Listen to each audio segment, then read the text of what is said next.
Well, Joel, one of the great honors for me when I was new to Kansas City was to get to know Dick Cagle, and now we're so proud of him as we're sitting in the Royals Hall of Fame that he will be headed to Cooperstown this year.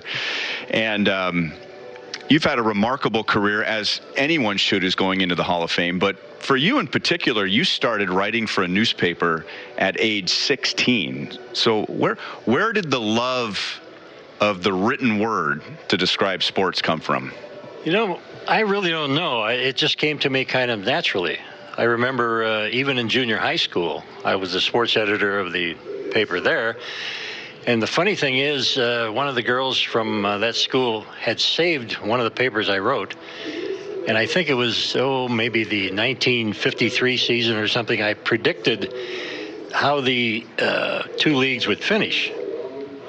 And I think I got practically everything right, believe it or not, except maybe the last two teams in each league. But the amazing thing was, in those days, kids my age really played close attention to baseball. And we followed every team, not just the Cardinals and the Browns across the river, but every team in baseball. And we really knew practically every player on every team.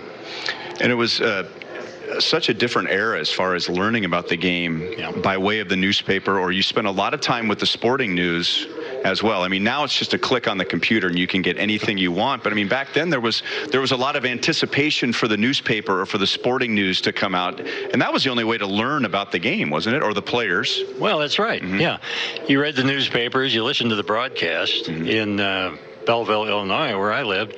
Of course, we listened to the Cardinals games usually, and Harry Carey, and later on Jack Buck, and people like that. They were really entertaining, and you listened to every word they said. And then later on, they started getting into TV. But in those days, it was basically radio, newspapers, and what you saw on baseball cards. Dick, every great story like yours, I think, has a couple of twists to it. Number one is an opportunity. There's always an opportunity given to us that we take advantage of.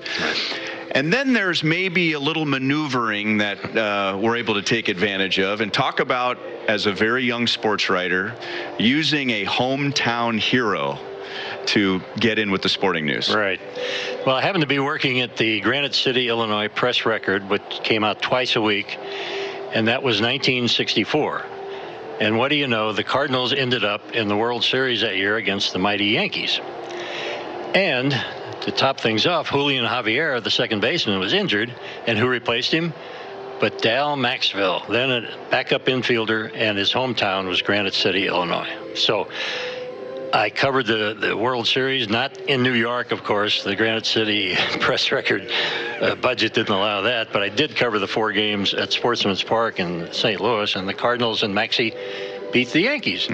So I used the clips from that story, and I saw that the Sporting News over in St. Louis, the Bible of Baseball, had an opening for a young associate editor, and I applied, and that got me the job. And you mentioned Belleville, Illinois, right across the river from St. Louis, and you being a Cardinals fan. And then suddenly you're covering the Cardinals for the St. Louis Post-Dispatch. What was that like to go from a fan to now having to be a professional and rubbing elbows with all the players that you admire?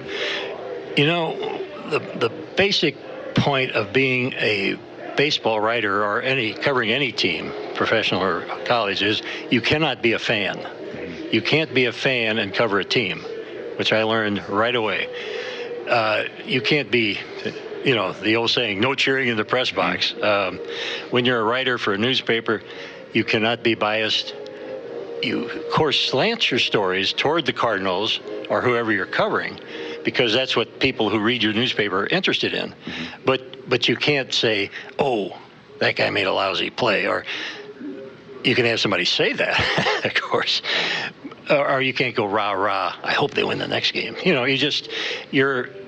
try to go down the middle, play it straight, report what happened, and make it interesting as possible. Well, I'll finish by just saying this. When I took this job many, many years ago, a mutual friend of ours in Minnesota said, I'm going to give you 2 things you need to know about Kansas City. Number 1, it is going to be hot as you can ever imagine in the summertime. And number 2, don't ever go out after the game with Dick Cagle. Now, we never went out after a game, but I'm grateful for your friendship and your support from the very first day I was here in Kansas City, and congratulations. Thank you, Rhino. That's great coming from you, and you guys do a pretty good job, too, you know? Thank you, Dick. All right.